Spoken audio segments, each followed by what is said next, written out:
अगर आप भी जा रहे हैं 15 फरवरी को विज्ञान का फाइनल पेपर देने, तो आपके लिए क्लास काफ़ी ज़्यादा महत्वपूर्ण है, क्योंकि हम अभी के इस क्लास में विज्ञान के वैसे ऑब्जेक्टिव क्वेश्चन बताने वाले हैं जो पिछले 10 वर्ष से लगातार पूछा जा रहा है। तो आप लोग से रिक्वेस्ट है कि आप लोग इस क्लास में आप लोग अंत तक बने रहिएगा। और आप जानते हैं कि जो क्वेश्चन बार बार पूछा जा रहा है वह क्वेश्चन आने की संभावना ज़्यादा रहता है। तो चलिए बिना देर किए क्लास को स्टार्ट करते हैं, और इस क्लास में आप लोग को देखने को मिलेगा कि कौन सा क्वेश्चन कब आया है। तो चलिए बिना देर के क्लास को स्टार्ट करते हैं। चैनल पर नए हैं तो चैनल को सब्सक्राइब कर लीजिए, ताकि आने वाले नेक्स्ट क्लास आपके पास जरूर पहुंचे।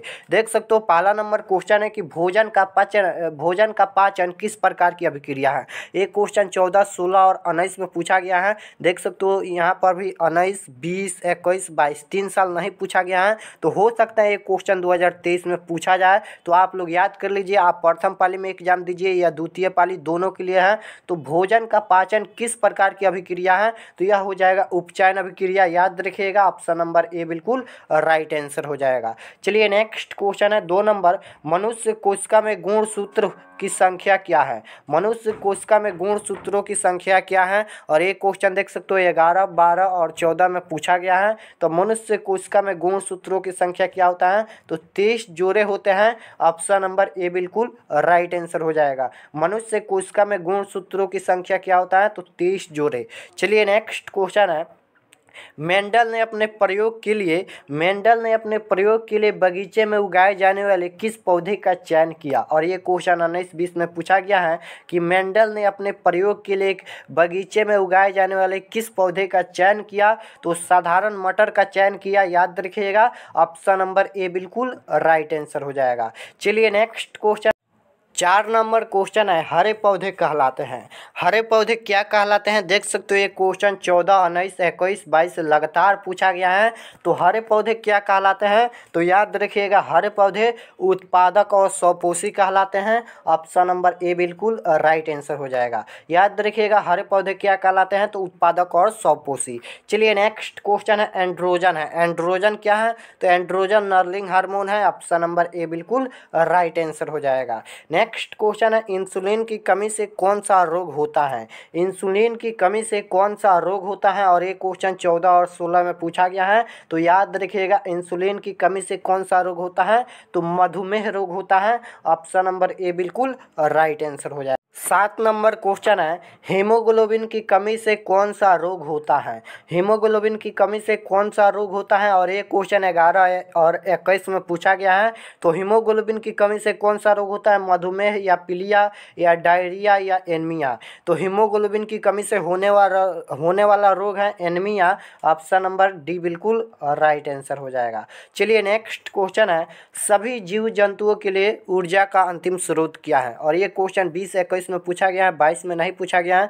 तो हो सकता है कि 2023 में भी रिपीट कर जाए। तो सभी जीव जंतुओं के लिए ऊर्जा का अंतिम स्रोत क्या है, तो सभी जीव जंतुओं के लिए ऊर्जा का अंतिम स्रोत सूर्य होता है। ऑप्शन नंबर सी बिल्कुल राइट आंसर हो जाएगा। चलिए नेक्स्ट क्वेश्चन है यहाँ पर 9 नंबर, साइड मिरर के रूप में प्रयुक्त होता है। साइड मिरर के रूप में कौन सा दर्पण प्रयुक्त होता है, और एक क्वेश्चन देख सकते हो 14, 16, 17, 20, 21 में पूछा गया है। और हो सकता है कि 2023 में भी आप लोग का प्रथम पाली या द्वितीय पाली में एक क्वेश्चन पूछा जाएगा।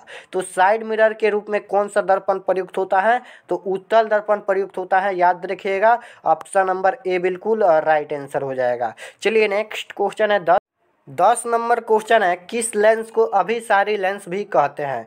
किस लेंस को अभिसारी लेंस भी कहते हैं, और ये क्वेश्चन 14, 15, 20, 21 में पूछा गया है। देख सकते हो, तो किस लेंस को हम अभिसारी लेंस कहते हैं, तो उत्तल लेंस को अभिसारी लेंस कहते हैं। ऑप्शन नंबर ए बिल्कुल राइट आंसर हो जाएगा। नेक्स्ट क्वेश्चन है, प्रकाश के अपवर्तन के कितने नियम हैं। प्रकाश के अपवर्तन के कितने नियम हैं, और एक क्वेश्चन देख सकते हो कितना बार पूछा गया है। 12 में प्रथम पाली, द्वितीय पाली दोनों में, 13 में, 15 में, 16 में, 20 में, 21 में, 22 में। तो हो सकता सकता है, 2023 में भी पूछा जाए तो प्रकाश का अपवर्तन पूछे या प्रकाश के परावर्तन पूछे, दोनों का दो नियम है। ऑप्शन नंबर ए बिल्कुल राइट आंसर हो जाएगा। चलिए नेक्स्ट क्वेश्चन है, स्पेक्ट्रम में किस रंग का किरण का झुकाव अधिक होता है? स्पेक्ट्रम में किस रंग का किरण का झुकाव अधिक होता है? और एक क्वेश्चन 11 और 15 में पूछा गया है, तो याद रखिएगा स्पेक्ट्रम में किस रंग का किरण का झुकाव अधिक होता है, तो बैगनी का होता है। ऑप्शन नंबर डी बिल्कुल राइट आंसर हो जाएगा। 13 नंबर क्वेश्चन है, स्नेल के नियम का गणितीय रूप कौन सा है? स्नेल के नियम का गणितीय रूप कौन सा है? और एक क्वेश्चन 13, 15, 16, 19, 21 में पूछा गया है। तो स्नेल के नियम का गणितीय रूप कौन सा हो जाएगा? तो होता है V बराबर साइन आई बट्टा में साइन आर होता है, साइन आर होता है, याद रखिएगा। नेक्स्ट क्वेश्चन है, अवतल लेंस का आवर्धन बराबर होता है। और एक क्वेश्चन 13, 20, 21 में पूछा गया है, तो अवतल लेंस का आवर्धन क्या होता है? तो V बट्टा यू होता है, यहाँ पर यू होता है, V बट्टा यू होता है, जो ऑप्शन नंबर ए में दिया है। ऑप्शन नंबर ए बिल्कुल राइट आंसर हो जाएगा। नेक्स्ट क्वेश्चन है, दृश्य प्रकाश में किस वर्ण का तरंगदैर्घ्य अधिक होता है? दृश्य प्रकाश में किस वर्ण का तरंगदैर्घ्य अधिक होता है? और एक क्वेश्चन 13, 16, 19, 22 में पूछा गया है, तो लाल रंग का तरंगदैर्घ्य अधिक होता है। ऑप्शन नंबर बी बिल्कुल राइट आंसर हो जाएगा। चलिए नेक्स्ट क्वेश्चन है 16 नंबर, पराग कोश में पाए जाते हैं। पराग कोश में क्या पाया जाता है? तो पराग कोश में पराग कोण पाए जाते हैं, याद रखिएगा। और एक क्वेश्चन 12 में प्रथम पाली, द्वितीय पाली, 15, 19 में पूछा गया है, तो पराग कोश में क्या पाया जाता है? तो पराग कोण पाए जाते हैं। ऑप्शन नंबर ए बिल्कुल राइट आंसर हो जाएगा। नेक्स्ट क्वेश्चन है, मोटर गाड़ियों में चालक के सामने लगे दर्पण होते हैं। मोटर गाड़ियों में चालक के सामने लगे दर्पण क्या होते हैं? और एक क्वेश्चन 19, 20 में पूछा गया है, तो मोटर गाड़ियों में चालक के सामने लगे दर्पण होते हैं, यहाँ पर उत्तल दर्पण लगे होते हैं, यहाँ पर सी बिल्कुल राइट आंसर हो जाएगा। तो चलिए हम नेक्स्ट क्वेश्चन देखते हैं। नेक्स्ट क्वेश्चन है 18 नंबर, टिंडल प्रभाव प्रकाश की कौन सी परिघटना को प्रदर्शित करता है? टिंडल प्रभाव प्रकाश की कौन सी परिघटना को प्रदर्शित करता है? तो इसका राइट आंसर क्या हो जाएगा? ऑप्शन नंबर डी हो जाएगा, प्रकाश का प्रकीर्णन को। Option number D. चलिए नेक्स्ट क्वेश्चन है, निम्न में किस माध्यम में प्रकाश की चाल अधिकतम होती है? निम्न में किस माध्यम में प्रकाश की चाल अधिकतम होती है? और एक क्वेश्चन 14, 19, 20 में पूछा गया है, तो निर्वात में। ऑप्शन नंबर ए बिल्कुल राइट आंसर हो जाएगा। चलिए नेक्स्ट क्वेश्चन है 20 नंबर, मैग्नीशियम ऑक्सीजन के साथ सहयोग कर क्या बनाता है? मैग्नीशियम ऑक्सीजन के साथ संयोग कर क्या बनाता है? और एक क्वेश्चन 11 में, 13 में, यानी 13 प्रथम पाली, द्वितीय पाली दोनों में पूछा गया है, तो इसका राइट आंसर क्या हो जाएगा? मैग्नीशियम ऑक्सीजन के साथ संयोग कर क्या बनाता है? MgO बनाता है। ऑप्शन नंबर बी बिल्कुल राइट आंसर हो जाएगा। नेक्स्ट क्वेश्चन है, उदासीन विलयन का pH मान कितना होता है? उदासीन विलयन का pH मान कितना होता है? और एक क्वेश्चन देख सकते हो 13 में प्रथम पाली, द्वितीय पाली, 15, 16, 20, 22 में पूछा गया है, तो उदासीन विलयन का pH मान कितना होता है? तो उदासीन विलयन का pH मान केवल 7 होता है, और अम्ल का pH मान 7 से कम होता है, क्षार का pH मान 7 से ज़्यादा होता है। नेक्स्ट क्वेश्चन है, विरंजक चूर्ण का सूत्र क्या है? विरंजक चूर्ण का सूत्र क्या होता है जी? तो ये क्वेश्चन देख सकते हो 15, 18, 19, 22 में पूछा गया है, तो विरंजक चूर्ण का सूत्र क्या होता है? तो CaCaOCl2 होता है। ऑप्शन नंबर ए में दिया है। ऑप्शन नंबर ए बिल्कुल राइट आंसर हो जाएगा। चलिए नेक्स्ट क्वेश्चन है, निम्नलिखित में स्पष्ट दर्शन की न्यूनतम दूरी कौन है? और एक क्वेश्चन 11, 14, 19, 22 में पूछा गया है, तो निम्नलिखित में स्पष्ट दर्शन की न्यूनतम दूरी कौन है? तो 25 सेंटीमीटर होता है। ऑप्शन नंबर सी बिल्कुल राइट आंसर हो जाएगा। नेक्स्ट क्वेश्चन है, निकट दृष्टि दोष का निवारण किस लेंस से किया जाता है? निकट दृष्टि दोष का निवारण किस लेंस से किया जाता है? और एक क्वेश्चन 11, 22, 20 में पूछा गया है, तो निकट दृष्टि दोष का निवारण अवतल लेंस से किया जाता है। ऑप्शन नंबर बी बिल्कुल राइट आंसर हो जाएगा। और दूर दृष्टि दोष का निवारण उत्तल लेंस से किया जाता है। नेक्स्ट क्वेश्चन है, मानव नेत्र जिस भाग पर किसी वस्तु का प्रतिबिंब बनाते हैं वह क्या है? मानव नेत्र जिस भाग पर किसी वस्तु का प्रतिबिंब बनाते हैं वह क्या होता होता है, और एक क्वेश्चन 13, 14, 16, 21 में पूछा गया है। तो मानव नेत्र जिस भाग पर किसी वस्तु का प्रतिबिंब बनाता है वह रेटिना होता है या दृष्टि पटल। ऑप्शन नंबर डी बिल्कुल राइट आंसर हो जाएगा। चलिए नेक्स्ट क्वेश्चन है, चंद्रमा पर खड़े अंतरिक्ष यात्री को आकाश कैसा प्रतीत होता है। चंद्रमा पर खड़े अंतरिक्ष यात्री को आकाश कैसा प्रतीत होता है, और एक क्वेश्चन 14, 19 में पूछा गया है, तो वह काला प्रतीत होता है। ऑप्शन नंबर बी बिल्कुल राइट आंसर हो जाएगा। नेक्स्ट क्वेश्चन है, किसी लेंस द्वारा उत्पन्न आवर्धन का मात्रक होता है। किसी लेंस द्वारा उत्पन्न आवर्धन का मात्रक क्या होता है, और एक क्वेश्चन 19 और 21 में पूछा गया है, तो उसका मात्रक होता ही नहीं है, यानी वह मात्रक विहीन होता है। ऑप्शन नंबर डी बिल्कुल राइट आंसर हो जाएगा।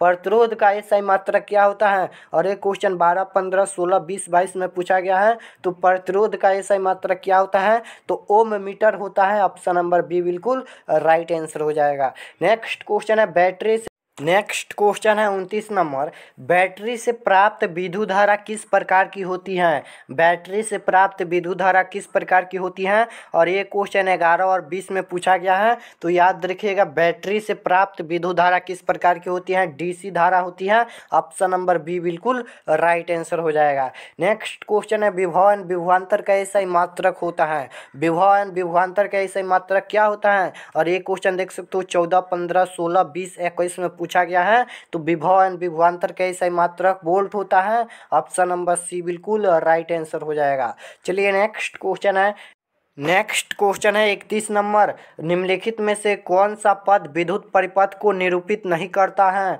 निम्नलिखित में कौन सा पद विद्युत परिपथ में विद्युत शक्ति को निरूपित नहीं करता है, और ये क्वेश्चन देख सकते हो 13, 15, 19, 21 में पूछा गया है। तो इसका right answer option number B हो जाएगा, IR² नहीं करता है। नेक्स्ट क्वेश्चन है, विद्युत फ्यूज विद्युत धारा के किस प्रभाव पर कार्य करता है। विद्युत फ्यूज विद्युत धारा के किस प्रभाव पर कार्य करता है, और ये क्वेश्चन 11, 14, 15 में पूछा गया है। तो उसमें प्रभाव पर ऑप्शन नंबर ए बिल्कुल राइट आंसर हो जाएगा। चलिए नेक्स्ट क्वेश्चन देखते हैं 33 नंबर। 33 नंबर क्वेश्चन है, शक्ति का एसआई मात्रक है। शक्ति का एसआई मात्रक क्या होता है, और एक क्वेश्चन देख सकते हो 13, 16 में पूछा गया है। तो शक्ति का एसआई मात्रक क्या होता है, तो जूल होता है। ऑप्शन नंबर सी बिल्कुल राइट आंसर हो जाएगा। चलिए नेक्स्ट क्वेश्चन है, विद्युत धारा उत्पन्न करने के युक्त को कहते हैं। विद्युत धारा उत्पन्न करने के युक्त को हम क्या कहते हैं, और एक क्वेश्चन 12 और 14 में पूछा गया है। तो इसका right answer option number A हो जाएगा, जनित्र कहते हैं। विद्युत धारा उत्पन्न करने के युक्त को जनित्र कहते हैं। नेक्स्ट क्वेश्चन है, ग्लोबल वार्मिंग के लिए उत्तरदायी गैस है। ग्लोबल वार्मिंग के लिए उत्तरदायी गैस कौन सा है, और एक क्वेश्चन 13, 19 में पूछा गया है। तो CO2 यानी कार्बन डाइऑक्साइड होता है। ऑप्शन नंबर बी बिल्कुल राइट आंसर हो जाएगा। नेक्स्ट क्वेश्चन है, कोई बिलियन लाल लिटमस पत्र को नीला कर देता है, इसका पीएच मान क्या हो सकता है। देखिए, कोई बिलियन जो है वह लाल लिटमस को नीला कर देता है, तो इसका पीएच मान क्या हो सकता है, और एक क्वेश्चन 13 में प्रथम पाली द्वितीय पाली में पूछा गया है। तो कोई बिलियन अगर लाल लिटमस पत्र को नीला करता है यानी वह क्षार है, और क्षार का पीएच मान 7 से ज़्यादा होता है। तो इसका right answer option number D हो जाएगा 10। चलिए नेक्स्ट क्वेश्चन है, अम्ल का पीएच मान होता है। अम्ल का पीएच मान क्या होता है, तो अम्ल का पीएच मान 7 से कम होता है, और क्षार का पीएच मान 7 से अधिक होता है। उदासीन विलयन का पीएच मान केवल 7 होता है। नेक्स्ट क्वेश्चन है, दांतों को साफ करने के लिए दंत मंजन होता है। दांतों को साफ करने के लिए दंत मंजन क्या होता है, और एक क्वेश्चन 19 और 20 में पूछा गया है। तो दांतों को साफ करने के लिए दंत मंजन क्या होता है, क्षारीय होता है। ऑप्शन नंबर बी बिल्कुल राइट आंसर हो जाएगा। चलिए नेक्स्ट क्वेश्चन है 39 नंबर, सोडियम को केरोसिन में डुबोकर क्यों रखा जाता है। सोडियम को केरोसिन में डुबोकर क्यों रखा जाता है, और एक क्वेश्चन 14, 22 में पूछा गया है। तो O2 से प्रक्रिया कर जलने लगता है, इसलिए हम सोडियम को केरोसिन तेल में डुबाकर रखते हैं। चलिए नेक्स्ट क्वेश्चन है, कौन धातु कमरे के तापमान पर द्रव होती है। यहाँ पर पूछा गया है कौन धातु कमरे के ताप पर द्रव होती हैं, और एक क्वेश्चन 14, 21 में पूछा गया है। तो Hg होता है। ऑप्शन नंबर ए बिल्कुल राइट आंसर हो जाएगा। नेक्स्ट क्वेश्चन है, किस धातु को चाकू से सरलता से काटा जा सकता है। किस धातु को चाकू से सरलता से काटा जा सकता है? ये क्वेश्चन भी देख सकते हो 14 में प्रथम पाली, द्वितीय पाली, 15, 19, 20 में पूछा गया है। तो सोडियम और लिथियम को चाकू से आसानी से काट सकते हैं। ऑप्शन नंबर डी बिल्कुल राइट आंसर हो जाएगा। चलिए नेक्स्ट क्वेश्चन है, लोहे की परमाणु संख्या है, लोहे की परमाणु संख्या क्या होता है? और एक क्वेश्चन 12 और 21 में पूछा गया है। तो लोहे की परमाणु संख्या 26 होता है। ऑप्शन नंबर डी बिल्कुल राइट आंसर हो जाएगा। नेक्स्ट क्वेश्चन है, निम्नलिखित में कौन अधातु है? निम्नलिखित में कौन अधातु है? तो कार्बन अधातु है, यानी कार्बन का संकेत सी होता है। ऑप्शन नंबर बी बिल्कुल राइट आंसर हो जाएगा। चलिए नेक्स्ट क्वेश्चन है, हीरा एंड ग्रेफाइट किसका रूप होता है? यहाँ पर हीरा एंड ग्रेफाइट किसका अपरूप होता है? तो अपरूप होता है कार्बन का। ऑप्शन नंबर बी बिल्कुल राइट आंसर हो जाएगा। नेक्स्ट क्वेश्चन है, सबसे कठोर प्रकृति पदार्थ है। ये क्वेश्चन 11-16 में पूछा गया है। तो सबसे कठोर प्रकृति पदार्थ क्या होता है? हीरा होता है। ऑप्शन नंबर डी बिल्कुल राइट आंसर हो जाएगा। चलिए नेक्स्ट 46 नंबर क्वेश्चन है, कार्बोनिल ग्रुप पर्यायात्मक कौन है? कार्बोनिल ग्रुप पर्यायात्मक कौन है? और ये क्वेश्चन 14-15 में पूछा गया है। तो इसका right answer option number A हो जाएगा, अबाउंड CH होता है। चलिए नेक्स्ट क्वेश्चन है, अबाउंड OH, अबाउंड का क्रियाशील मूलक कौन है? और ये क्वेश्चन देख सकते हो 14, 19, 21, 22 में पूछा गया है। तो अबाउंड OH, अबाउंड का क्रियाशील मूलक क्या होता है? तो अल्कोहल होता है, याद रखिएगा। ऑप्शन नंबर सी बिल्कुल राइट आंसर हो जाएगा। नेक्स्ट क्वेश्चन है, आधुनिक आवर्त सारणी में, आधुनिक आवर्त सारणी में कितने क्षैतिज पंक्तियां हैं? और एक क्वेश्चन 14-15 में पूछा गया है। तो 7 होता है। ऑप्शन नंबर डी बिल्कुल राइट आंसर हो जाएगा। नेक्स्ट क्वेश्चन है, आवर्त सारणी में कितने वर्ग हैं? आवर्त सारणी में कितने वर्ग होते हैं? तो वर्ग पूछे या समूह पूछे 18 होता है। और आवर्त सारणी में कितने आवर्त होते हैं? तो 7 आवर्त होते हैं। और वर्ग पूछेगा तो 18 होता है। नेक्स्ट क्वेश्चन है, मानव हृदय में कितने कोष्ठ होते हैं? मानव हृदय में कितने कोष्ठ पाए जाते हैं? तो मानव हृदय में 4 कोष्ठ पाए जाते हैं। ऑप्शन नंबर सी बिल्कुल राइट आंसर हो जाएगा। नेक्स्ट क्वेश्चन है, अंडाणु निषेचित होता है। अंडाणु निषेचित किसके द्वारा होता है? तो फिलोपियन नालिका से होता है। ऑप्शन नंबर सी बिल्कुल राइट आंसर हो जाएगा। नेक्स्ट क्वेश्चन है, मनुष्य में ब्रेक एक तंत्र का भाग है जो संबंधित है। मनुष्य में ब्रेक एक तंत्र का भाग है जो संबंधित है। और ये क्वेश्चन देख सकते हो 12, 13, 20, 22 में पूछा गया है। तो वह उत्सर्जन से संबंधित है। ऑप्शन नंबर सी बिल्कुल राइट आंसर हो जाएगा। तो यहाँ पर हमने 52 क्वेश्चन करा दिए। इसी में से आप लोग को मात्र 20 क्वेश्चन जरूर आप लोग को एग्जाम में 100% लड़ेगा, क्योंकि ये सभी क्वेश्चन बार बार पूछा गया है। आप लोग को सामने हम करा दिए। जो क्वेश्चन बार बार पूछा जाता है वह क्वेश्चन आगे आने की भी संभावना ज़्यादा रहता है। तो आप प्रथम पाली में एग्जाम दें या द्वितीय पाली में एग्जाम दें, दोनों के लिए काफ़ी महत्वपूर्ण है। 15 से 20 क्वेश्चन आप लोग को एग्जाम में इनमें से, यह वीडियो में से आएगा। तो इसे एक बार और देख कर एग्ज़ाम देने जाइएगा। चैनल पर नए हैं तो चैनल को प्लीज़ सब्सक्राइब कर लीजिएगा, ताकि आने वाले नेक्स्ट क्लास आपके पास ज़रूर पहुँचे। धन्यवाद।